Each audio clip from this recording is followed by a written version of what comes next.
The billionaire's blind heir was always kept away from everyone. Until one day the maid noticed something no doctor ever had. When she whispered it to him in front of the family, the boy froze, and the room fell into complete silence. Subscribe to the channel, leave your like, and comment where in the world you're watching from, because now I'm going to tell you everything. Maria? The voice was small in the big room. It came from the corner by the window, where the warm spot was. Yes, Oliver? Maria answered. She was dusting the bookshelves, her yellow gloves moving softly over the wood. Is it day now? Oliver asked. Maria stopped. She looked at the boy sitting on the thick rug. He faced the large window, his milky blue eyes pointed just past the glass. A beam of morning sun cut across the floor, touching his bare feet. He wore his favorite shirt, the soft orange one. His green backpack was next to him, open. Yes, mijo, it is day, Maria said. The sun is up. Oliver nodded. He stretched his toes. The window is warm. It feels yellow. Maria's heart did a little jump. She walked over and sat on the rug beside him. What does yellow feel like? Oliver thought for a moment. Like your voice, but warmer, and like the peach you gave me for breakfast, but not sticky. Maria smiled, but her eyes felt sad. She touched his messy brown hair. That is a good way to feel it. This was Oliver's world, a world of sounds and textures and temperatures. He was 6 years old. He lived in a huge, cold mansion in Beverly Hills with his father, Arthur Sterling. Everyone said Oliver was blind. He could not see. His father believed the world was too dangerous for a blind boy. So Oliver stayed in his safe room, a beautiful prison with soft walls and no sharp corners. He knew every inch of it by heart. How many steps from your bed to the door, Oliver? Maria asked him sometimes to help him practice. 37 steps, he would answer right away. The floor is smooth for 30 steps. Then it becomes the rug for 7 steps. He listened to learn who was near. He knew the heavy, slow footsteps of his father in the hall. He knew the quick, soft sound of Maria's shoes. He knew the hum of the refrigerator from 2 rooms away. Your apron makes a sound, Oliver said now, his head tilted. A asterisk, swish, swish, asterisk sound. That is how I know it is you before you talk. You are very smart, Maria said. Where's father? Oliver asked. He is in his office. He has many phone calls. Oliver was quiet. He pulled his backpack into his lap and felt inside. His fingers found a smooth, round stone. Maria had given it to him from the garden. He held it tight. Father's voice is gray, Oliver said softly. Maria looked at him. What does gray feel like? Cold. Like the marble floor in the hall, and far away. Like the sound of a car on the street outside the gates. Maria did not know what to say. Oliver felt things too deeply. He heard the sadness in his father's voice that no one else seemed to notice. Is my mother's voice in the house? Oliver asked. He asked this sometimes. Maria's throat got tight. No, mijo. Her voice is not here, but her love is. It is in the air. It is in this room. Oliver did not remember his mother. Eleanor Sterling had died when he was just a baby. After that, the house became very quiet and very sad. A door slammed somewhere far off in the house. Oliver flinched. He dropped the stone and put his hands over his ears. Loud, sudden noises scared him more than the dark. Shh, it is okay, Maria said softly. She put a warm hand on his back. It is just a door. You are safe. Slowly, Oliver lowered his hands. He began to hum a quiet, tuneless song. Maria recognized it. It was a lullaby she hummed to him when he was very small. She looked at his face. His cloudy eyes were looking toward the window again. The bright sunlight made his pale skin seem to glow. She watched his eyes closely. They did not move. They stayed still and unfocused. Or did they? For a very brief second, Maria thought she saw his eyes flicker. A tiny movement following the slow dance of dust floating in the sunbeam. She held her breath. No, it was nothing. The doctors had said so. Many doctors. Oliver was blind. Maria? Oliver said, stopping his hum. Yes? Can I go to the garden today? Not today, sweet boy. Your father says it is not safe. Oliver's shoulders sank. He loved the garden. He loved the smell of the roses and the feel of the grass under his feet. But he had not been outside his room in a long time. It is okay, he said. But his small voice did not sound okay. Maria felt a sharp pain in her chest. She made a promise to a friend a long time ago, a promise to keep an eye on this boy. She looked at Oliver, sitting in his patch of sun, trapped in his quiet, dark world. She knew a secret about how his mother really died, a secret about his father's guilt. She looked at Oliver's eyes again, so still and blue. What if the doctors were wrong? The sky turned a dark gray outside the big window. Maria watched it as she folded Oliver's clothes. The air in the room felt heavy and still. "A storm is coming," Maria said. Oliver was on the floor, putting his toys back into his green backpack. "I hear it," he said. "The wind is talking to the house." Maria smiled. He always heard things she did not. She heard only a quiet howl. To Oliver, it was a conversation. A low rumble echoed in the distance. Oliver stopped moving. "That is thunder," he said, his voice a whisper. "Yes, but we are safe inside," Maria said. She walked to the window to look out. The trees in the garden were bending in the wind. Then it happened. A brilliant white flash cut across the sky. It was lightning. It filled the whole room with a sudden, shocking light for less than a second. Maria blinked. At the same moment, she heard a sharp gasp. She turned. Oliver was no longer sitting calmly. He had flinched back.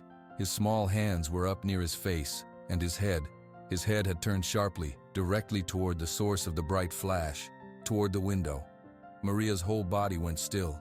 Her heart began to beat very fast. The room went dark again. Oliver slowly lowered his hands. He looked confused. "That was loud," he said softly. But the lightning had been silent. The thunder came 2 seconds later with another deep boom. Oliver jumped again at that sound, which was normal. He always jumped at loud noises. Maria could not move. She replayed the moment in her mind. The flash. Oliver's quick, sharp turn toward the light. Not a random movement, a direct reaction. "Oliver," she said. Her voice did not sound like her own. "Yes, Maria?" The lightning. Did you feel that?" He thought. The air got tight. Before the noise. He was describing the pressure change, but he was not describing the light. He did not have words for the light. Maria's hands trembled. She walked away from the window, her mind racing. The doctors had been so sure. They had shown bright lights in his eyes and seen no reaction. They said his eyes did not work. But what if they were wrong? What if he could only see the biggest, brightest things? What if no one had ever noticed? The storm passed. The rain stopped. Later, the sun broke through the clouds. A bright beam of afternoon sun streamed through the window and landed on the small table near Oliver's bed. On the table was a crystal vase. It was empty, just for decoration. The sun hit the vase and exploded into 100 tiny rainbows on the wall. Oliver was walking from his bed to his dresser, counting his steps under his breath. He passed through the beam of sun. He did not react. Maria watched. Her heart was still beating fast. She had to know. She moved quietly to the table. She picked up the sparkling vase. "Oliver," she said, trying to keep her voice normal. "Can you come here, please?" "Okay," he said. He turned and started walking toward the sound of her voice. Maria slowly tilted the vase in her hands. The sun caught its edge. A single dazzling point of light danced across the wall, then across the floor, then across Oliver's chest. Oliver stopped walking, his head tilted. His cloudy blue eyes, which usually stared at nothing, moved. They followed the tiny dancing spot of light on his orange shirt. He lifted his hand. He tried to touch the spot on his chest. Maria stopped breathing. She moved the vase just an inch. The spot of light jumped to the rug by his feet. Oliver's eyes dropped. They followed the light down. He looked directly at it. He could see it. Not colors, not shapes, but light. Bright, moving light. "Maria?" Oliver said, sounding puzzled. "There is a tickle on my shirt, but there is nothing there." A tear spilled down Maria's cheek. She put the vase down, the light vanishing. She knelt in front of him. "Oliver," she whispered. She took his small hands in her yellow-gloved ones. "What you felt, that was not a tickle. That was seeing." His face was blank. "Seeing. Your eyes, mijo. They work, a little. You can see bright light." Oliver was silent for a long time. He looked toward the window where the sun was bright. "The yellow feeling," he said slowly. "It is not a feeling, it is..." Seeing? Yes, Maria said, her voice full of joy. Yes. But then a cold fear wrapped around her joy. This was a miracle. But in this house, miracles were dangerous. She knew a secret. She knew about Oliver's mother, Eleanor. She knew the truth about her death was not an accident. She knew Oliver's father, Arthur, carried a terrible guilt. What if Arthur kept Oliver in the dark on purpose? What if he was afraid of what his son might one day see? Oliver reached out and touched Maria's wet cheek. "You're crying," he said. "Happy tears," Maria said quickly, wiping her face. But they were not all happy. They were scared tears too. She had to protect this boy. She had made a promise. Now she knew the first part of the truth. Oliver was not completely blind, and she knew with a heavy heart that she would have to be the one to tell him, to set him free.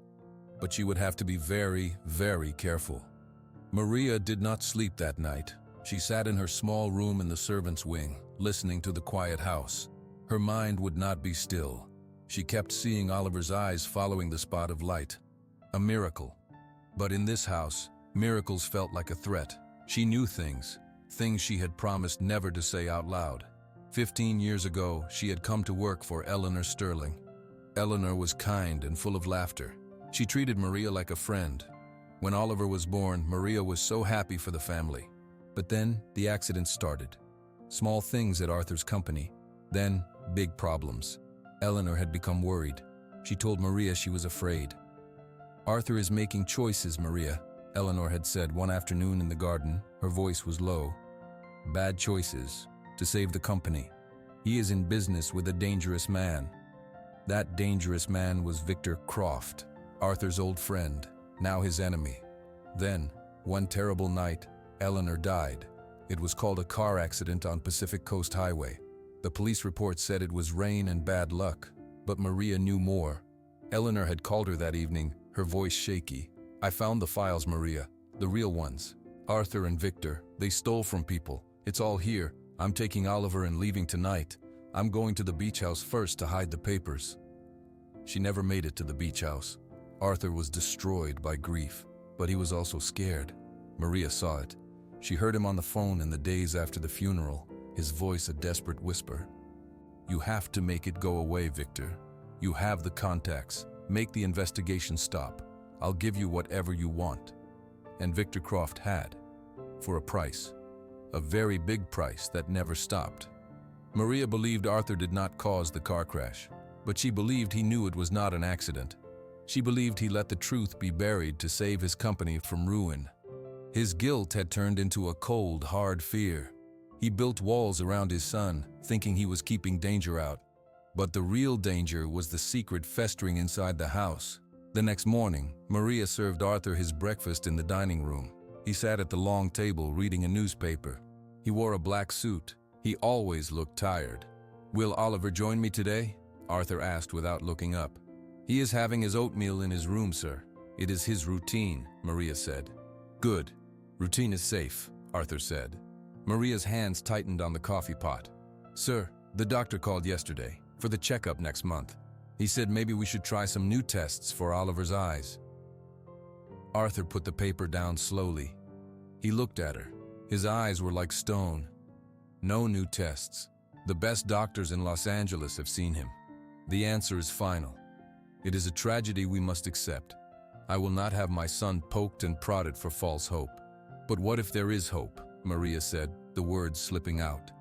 Arthur's voice became very quiet. "There is no hope, Maria.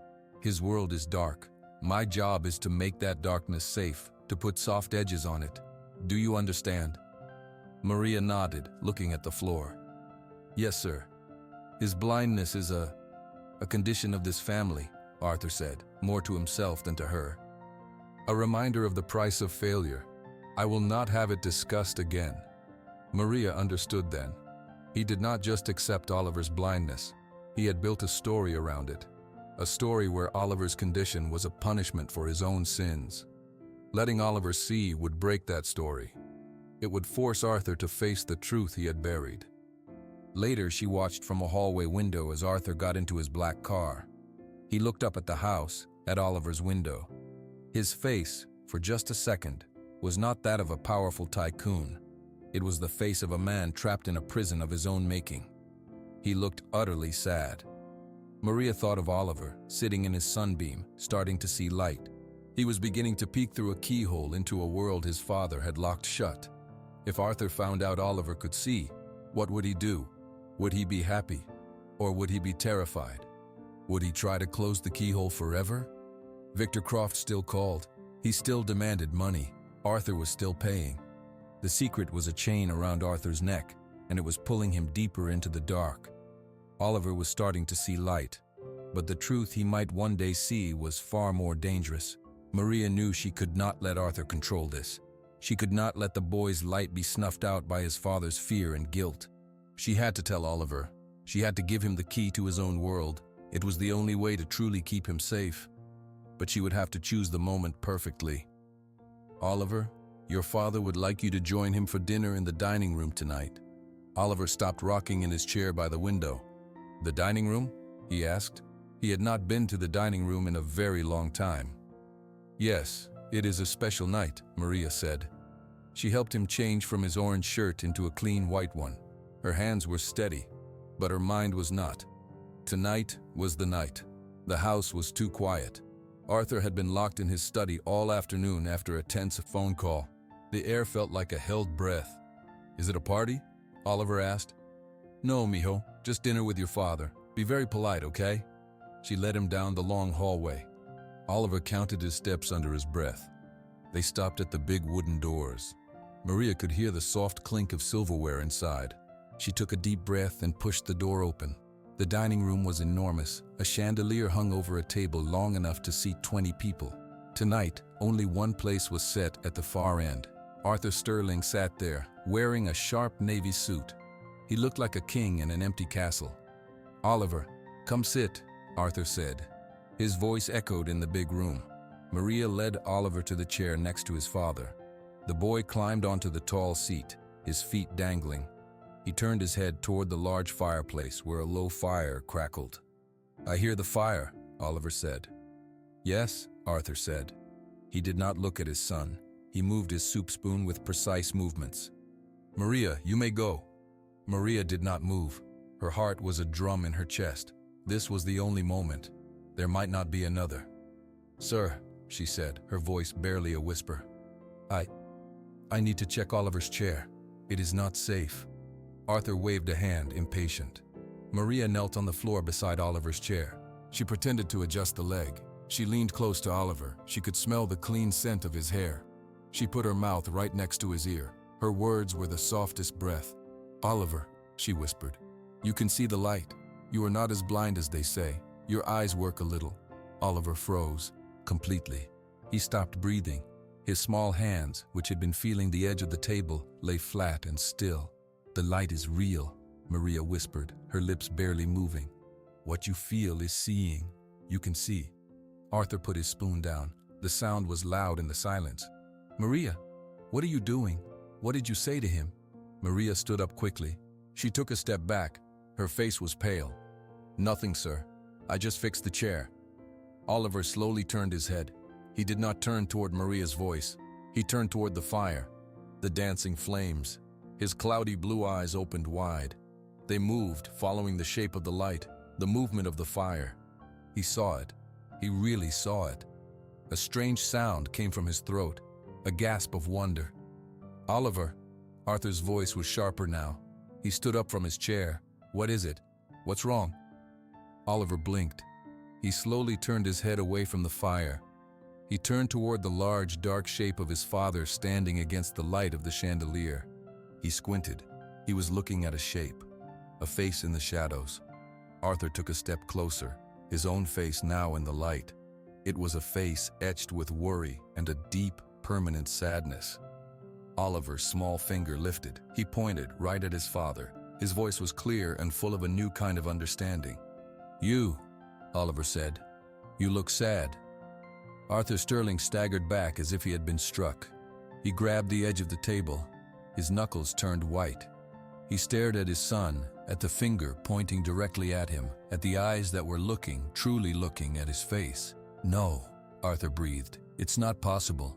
But it was possible. It was real. Oliver's small world of dark and sound had just cracked wide open, and the first thing he clearly saw in it was the pain on his father's face. The room was silent except for the crackle of the fire. The secret was out. 3 days later, Oliver did not want to leave his spot by the window. He sat for hours squinting at the garden. "The green is blurry," he told Maria, "but it moves when the wind pushes it." "That is the trees," Maria said, her voice full of wonder. Every day his sight grew a little stronger. He could now see the big shapes of furniture in his room. He could see where the walls ended and the floor began. It was like a fog slowly lifting. Arthur had called more doctors. They were confused and amazed. They used new words like partial vision and light perception becoming form perception. Arthur listened with a tight face. He did not look happy. He looked scared. Maria brought Oliver a box of crayons and thick white paper. "Here, maybe you can draw what you see," she said. Oliver held a crayon in his hand. He had never drawn before.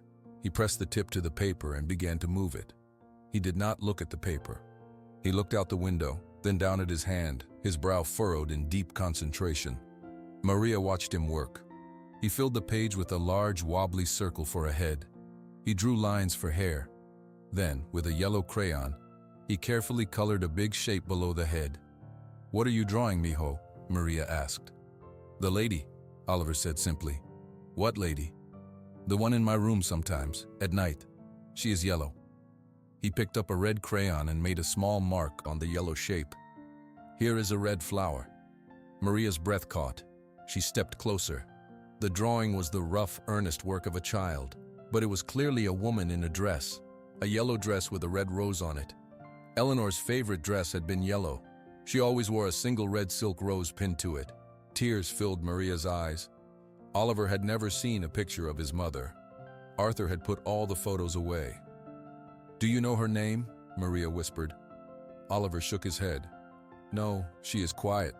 She just smiles." He put down the yellow crayon. His face grew serious. "But the other man is not quiet." Maria wiped her eyes. "What other man?" "The shadow man," Oliver said. He picked up a black crayon. He pressed it hard on a new sheet of paper, making a dark, angry scribble. "He visits father's room, late, when the big clock rings 2 times. Midnight, Arthur's study." "What does he look like?" Maria asked, her heart starting to pound. "Like a shadow," Oliver said. "He walks funny." "Funny how?" Oliver stood up. He hunched his shoulders and took slow, careful steps around the room, his head turning left and right. It was a prowl, a predator's walk. Maria knew that walk. Victor Croft. "He and father talk. Their voices are small and sharp, like knives," Oliver said, sitting back down. "The shadow man wants money. Again. He always wants money." Maria knelt in front of him. "Oliver, listen to me. This is very important. If you see the shadow man, you must tell me right away. And you must never, ever let him see you looking at him. Do you understand?" Oliver nodded, his milky blue eyes wide. "Is he bad?" "Yes," Maria said, holding his hands. "He is a bad man. He wants to hurt your father." Oliver thought about this. "Father is already hurt," he said. "Inside. I can see it on his face. It is the same hurt as in the shadow man's voice." Maria pulled him into a tight hug. He was seeing too much, too fast. He was seeing the ghost of his mother and the monster in his father's study. The world he was discovering was not a safe one. It was a house full of pain and secrets. And Victor Croft, the shadow man, was coming back. He always did. Maria knew it was only a matter of time before Oliver's new eyes saw something they shouldn't. Before the shadow man realized the blind boy was not so blind anymore. She had to get Oliver out of this house. The thought was a terrifying drumbeat in her mind. Soon. It would have to be very soon. The black car with dark windows arrived just after the sun went down. Oliver saw it from his bedroom window. He saw the blurry shape of a man get out. The man walked toward the front door with slow, careful steps. Oliver knew that walk. "Maria," Oliver whispered. He was sitting on his bed with his green backpack. "The shadow man is here." Maria was folding clothes. Her hands stopped moving. She walked quickly to the window and looked out. Her face turned pale. "Stay here, Oliver. Do not leave this room," she said. Her voice was tight. She left, closing the door softly behind her. Oliver waited. He counted to 100. The house was very quiet. Too quiet. He could feel the quiet like a heavy blanket. He slid off his bed. He opened his door just a crack. He could hear the low rumble of men's voices from downstairs, from his father's study. He crept into the hallway. He moved toward the top of the big staircase. He lay down on the cool marble floor and peered through the railing. Below, the door to his father's study was open just a sliver. A thin line of yellow light cut across the dark hall. The voices were clearer now. "You're being greedy, Victor. It's never enough." That was his father. He sounded tired. "Greedy? I'm pragmatic, Arthur." The other voice was smooth and cold. It was the Shadow Man. "I hold all the cards, the police report, the witness who suddenly moved to Mexico, all of it. Your freedom is a subscription service, and the bill is due." There was a long silence. Then Arthur's voice, quieter. "I transferred the money this morning. I saw, and I thank you. But we have a new problem," Victor said. "What problem?" "Your son." Oliver's heart jumped. "Leave Oliver out of this." Arthur's voice was sharp now, a warning. "I hear rumors, Arthur, from your staff. The little blind boy isn't so blind anymore. He's looking around. What if he starts to see the wrong things? What if he remembers something? He was a baby. He remembers nothing. But he sees now, doesn't he?" Victor's voice was like ice. "That makes him a liability. A little boy with new eyes in a house full of old secrets. I don't like it." "You will not go near him," Arthur said. Oliver heard a thump, like a hand hitting a desk. "Or what?" Victor laughed. It was not a nice sound. "You'll tell the police? We are in this together, old friend. You buried the truth to save your company. I just helped you dig the hole. If I go down, you go down with me. And then who takes care of the little boy who can suddenly see?" Oliver felt a cold fear in his stomach. He did not understand all the words, but he understood the feeling. The Shadow Man wanted to hurt him. His father was scared. The Shadow Man was talking about his mother. A hand touched Oliver's shoulder. He almost cried out. It was Maria. She put a finger to her lips. Her eyes were wide with fear. She pulled him gently back from the railing and led him silently to his room. Inside, she closed the door and locked it. She knelt in front of him. "What did you hear?" she asked softly. "The Shadow Man said I am a liability," Oliver whispered. "He said I see now. He is scared of what I see. He talked about my mother." Maria closed her eyes for a second. When she opened them, they were hard and sure. "Okay," she said. "Okay, Oliver, we are leaving, tonight." "Leaving?" Oliver asked. "Where?" "Somewhere safe, away from this house, away from the Shadow Man." She stood up and started moving quickly. She went to his closet and pulled out a warm jacket. "We must be like mice, very quiet, very fast." "What about father?" Oliver asked. Maria stopped. She looked at him. "Your father, he is trapped, mijo. The Shadow Man has him in a cage made of secrets. He cannot protect you right now, so I will." Oliver nodded slowly. He believed Maria. He picked up his green backpack and held it tight. "We will go when the house is sleeping," Maria whispered. "I know a way out, a secret way your mother showed me. We will use it." Oliver looked toward his bedroom door, toward the distant murmur of the two angry men. He felt the cold fear again, but he also felt a little spark of something else. It was the same feeling he got when he saw light for the first time. It was hope.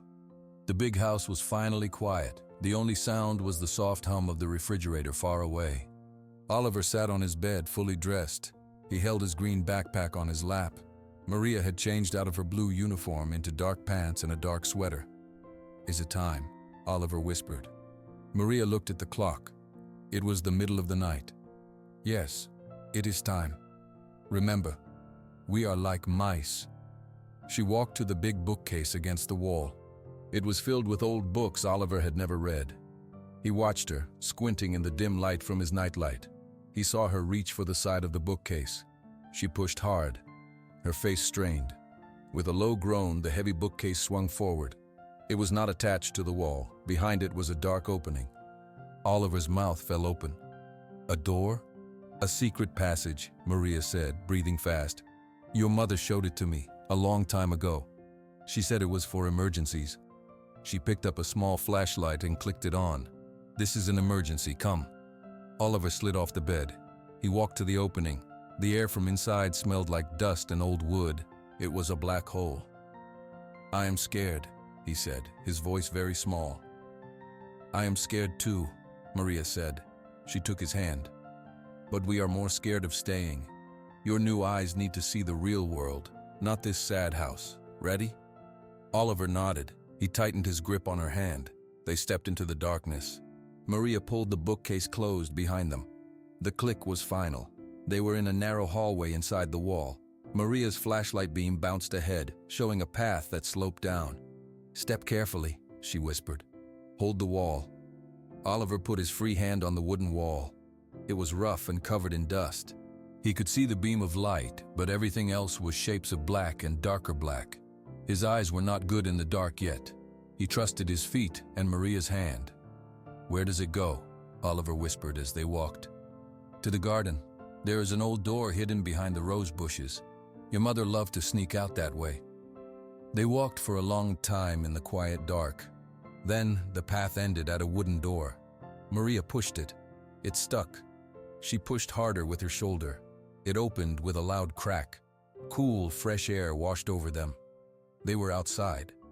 Oliver could see the huge, blurry shapes of bushes all around them. They were hidden. Above, he could see little white dots in the sky. Stars. He had never really seen stars before. "The stars are sparkly," he breathed. "No time to look now, Mio. We must go." Maria took his hand again. They crouched low and moved through the garden, past the big swimming pool that looked like a black rectangle. They reached the tall iron fence at the back of the property. Maria felt along it until she found a loose bar. She wiggled it. "Here, we can squeeze through." Oliver went first. He took off his backpack, pushed it through the gap, then slid his small body after it. Maria followed, her sweater catching on the iron. They were on the other side, a quiet street in Beverly Hills. "This way," Maria said. She started walking fast, away from the mansion. Oliver had to jog to keep up. He looked back once. His home was a giant shadow against the night sky. It did not look safe anymore. It looked like a sleeping monster. They walked for what felt like hours. Oliver's legs ached. They left the quiet streets of big houses and found a busier road. Maria looked at a sign under a streetlight. "Good, we are close," she said. Soon they saw a bright sign. It said, "Bus stop." A few people stood there, waiting. Maria pulled Oliver into the shadows. "We will get on the bus," she whispered.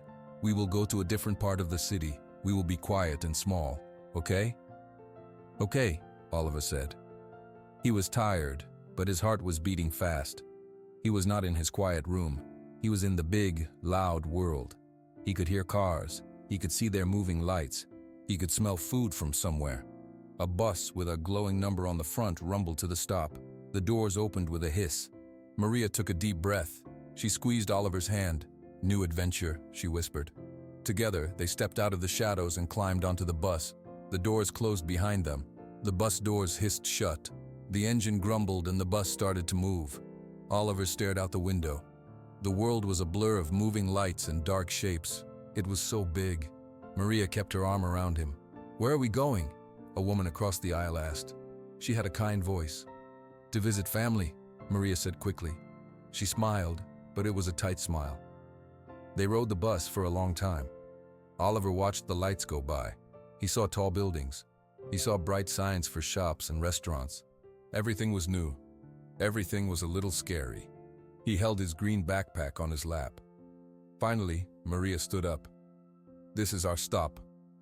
They got off in a place that smelled like salt and food. The air was cooler. "This is Santa Monica," Maria said, "near the ocean." She led him down a street with smaller buildings. They stopped at a place called the Sea Breeze Motel. The sign had a missing letter. Maria walked to the office. She used cash from a small envelope in her pocket to pay for one night. The man at the desk did not look up from his television. Their room was small and clean. It had 2 beds and a blue carpet. Maria locked the door and put a chair under the handle. She let out a long, slow breath. "We are safe here for now," she said. But her eyes kept checking the window. Oliver sat on the edge of the bed. He was tired, but his mind would not be still. He kept seeing pictures in his head, not with his eyes. behind them. "Maria," he said. "Yes, mijo. I see things. In my head. Like quick pictures." Maria sat next to him. "What kind of pictures?" "A lady. In a garden. She is laughing." Oliver squinted, trying to see it better in his mind. "The sun is on her yellow dress. It is the same lady from my drawing." Maria's hand went to her mouth. "That is your mother, Oliver. That is Eleanor." "And I hear yelling," Oliver continued. His face grew worried. "A man and a woman, angry. It is dark. There is a loud sound, like a crash." Maria wrapped her arms around him. "That is a memory, sweet boy. A bad memory. You do not have to look at it." But Oliver shook his head. "There is another picture. A blue box. It is near the water. It is important. The sad feeling is all around it." Maria pulled back. Her eyes were wide. "A blue box? Near the water? Are you sure?" Oliver nodded. "It is metal. It has a little door. It is in a room with many other boxes." "A safe deposit box," Maria whispered. She stood up and paced the small room. "Eleanor, she had a safe deposit box at a bank in Malibu, by the ocean. She told me about it. She said it was for emergencies. She gave me a key. I still have it." Maria touched a small key that hung on a chain under her shirt next to her cross. "What is in the box?" Oliver asked. "I do not know, but your mother wanted it kept safe, and now you are seeing it." Maria looked at him, amazed and afraid. "Your sight, Oliver. It is not just for now. It is showing you pieces of the past, pieces of the truth." In the mansion, Arthur Sterling stood in Oliver's empty room. The open bookcase gaped like a dark mouth. His face was white with shock, then red with anger. "Find them," he yelled into his phone. "Search the grounds, check the cameras." But he knew. The secret passage, Eleanor's escape route. Maria knew about it. Maria had taken his son. His other phone rang. He looked at the screen. "Victor Croft." Arthur answered, his voice a dangerous growl. "What?" "I hear you have a little problem, Arthur. A missing boy." Victor's voice was slick with false concern. "You didn't try to hide him from me, did you?" "Maria took him. She knows about the passage. This is your fault. You scared him." "My fault? I just pointed out the risk. You were supposed to control the risk, not lose it." Victor's tone turned cold. "I will find them, Arthur. If I find them first, I will keep the boy. A guarantee for your future cooperation. If you find them first, you bring him back here, where I can see him. Do you understand?" Arthur crushed the phone in his hand. He felt the walls closing in. His son was gone. His enemy was hunting him. And the only person who truly cared for Oliver was running into the night with a key to every secret he had ever buried. The chase had begun. Maria woke Oliver when it was still dark. "We have to go, mijo. Now." They left the motel room quietly. Maria used more cash to pay a tired-looking taxi driver to take them to Malibu. Oliver watched out the window as the city faded away. Soon, they were driving next to the ocean. Oliver saw the water for the first time. It was a huge, moving grayness under the morning sky. "It's so big," he whispered. The taxi dropped them in a small town. Maria held Oliver's hand tight. She looked up and down the street, her eyes nervous. "The bank should be near here. Look for a big white building with blue windows." Oliver squinted. His eyes moved over the buildings, then he stopped. He pointed. "There, that blue feels sad and important." It was a small bank. It looked over the water. Maria led him inside. It was quiet and cool. A woman at a desk smiled. "Can I help you?" "We need to access a safe deposit box," Maria said. Her voice was shaky. "The name is Eleanor Sterling." The woman checked her records. She nodded. "Follow me, please." She led them to a room with walls of small metal doors. Each door had a number. The woman used a key from her ring, and Maria used her own small key. They turned them together. The woman pulled out a long, thin metal box. She placed it on a table. "Take your time," she said, and left the room. Maria stared at the box. She put her hands on it. "This is it, Oliver, the blue box you saw." "What's inside?" Oliver asked. Maria lifted the lid. Inside there was only one thing. A white envelope with a name written on it in beautiful handwriting, asterisk for Maria, to read to my son when the time is right. Maria's hands trembled as she picked up the envelope. She opened it. She pulled out a letter. She began to read it out loud, her voice soft and full of tears. My dear Maria, if you are reading this, then something has gone very wrong, and you are with my Oliver. Thank you for keeping your promise. Maria took a deep breath and kept reading. I have discovered terrible things. Arthur, my husband, has made a deal with a dangerous man named Victor Croft. They stole money from people. They lied. Arthur says he did it to save the company, but it is wrong. I cannot stay. I am going to leave him. I am taking Oliver. I have proof of what they did. I have hidden copies of the real files. Oliver listened, his face serious. I am afraid of Victor Croft. I am also afraid of what Arthur might do to stop me from leaving.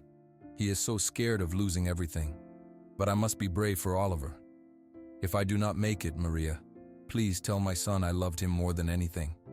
Tell him his father is not a bad man. He is a scared man. He was too much of a coward to do the right thing, and he let the bad things happen. But he did not hurt me. The accident was just an accident. But Arthur's fear let Victor control him. Let Victor pretend it was more. Please help Oliver see the truth. Help him be brave where his father was not. With all my love, Eleanor. Maria finished reading. Tears streamed down her face. She looked at Oliver. Do you understand, mijo? Oliver nodded slowly. My mother wanted to take me away. My father was scared. He did not save her because he was scared. The shadow man uses that to be mean to him. Yes, Maria said. She held the letter to her heart. This letter proves your father did not cause the accident, but it also shows he was weak. He let Victor Croft become a monster because he was afraid. Does this mean father is not bad? Oliver asked. It means he is sad and scared, Maria said. But he is not a killer. This letter can protect him from Victor's lies. She folded the letter carefully and put it in her pocket. We have to decide what to do now. This is the truth your mother wanted you to have. We have to go to the beach house, Maria said, putting the letter in her pocket. The old family house in Malibu. It is the only other place your father might go, and the shadow man will follow him there. We can stop this. They took another taxi. The road curved along the ocean. The beach house was a wooden house on stilts built into a cliff. It looked empty. Maria and Oliver hid in the trees behind it. They waited. Just as the sun began to set, a black car pulled up. Arthur Sterling got out. He looked old and tired. He walked toward the house. Minutes later, a silver car arrived. Victor Croft got out. He walked with his slow, careful steps up to the front door. It was unlocked. He went inside. Maria held Oliver's arm. We must stay hidden, no matter what you hear. But Oliver pulled away. I have to help, he whispered. He crept closer to the house. Maria followed, her heart in her throat. Through a big window, they could see inside the living room. Arthur stood facing the ocean. Victor stood near the door. Where is he, Arthur? Victor asked. His voice was calm and cold. Where is your son? I don't know, Arthur said. His back was straight. Maria took him to protect him from you. From me? I'm not the one who covered up his mother's death. Victor took a step forward. I'm just the man who knows about it. And now, with the boy gone, you have no reason to keep paying me, do you? So, I think I need a new guarantee. I think I will take the company, all of it. You will sign it over to me, tonight. No, Arthur said. He turned around. For the first time, he did not look scared. He looked angry. No more. You have taken enough. You took my peace. You took my wife's memory. You will not take my son's future. Victor laughed. He reached behind his back. Sentimental. That was always your weakness. Outside, Oliver squinted.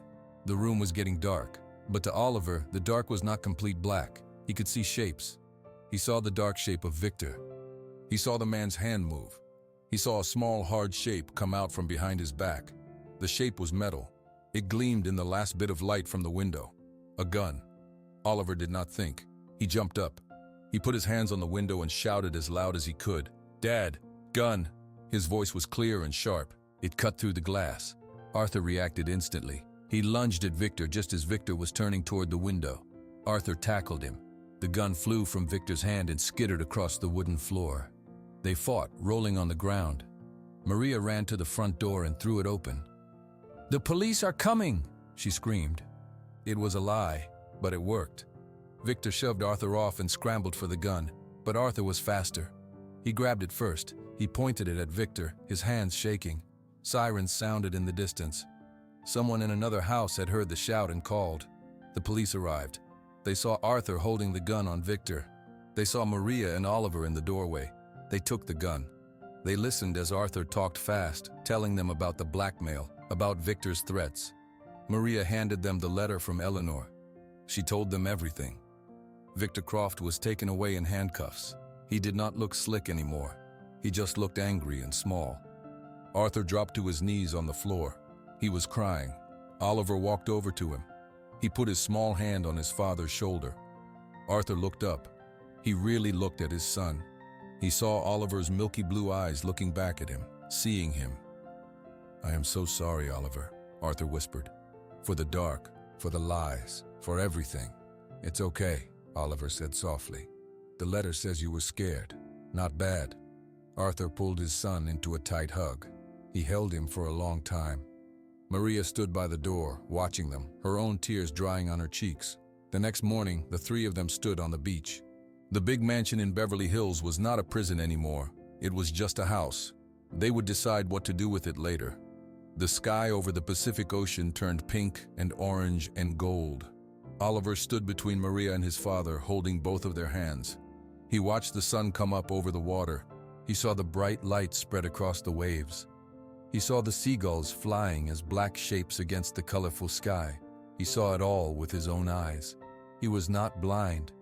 He was free. His new life began right there, in the light.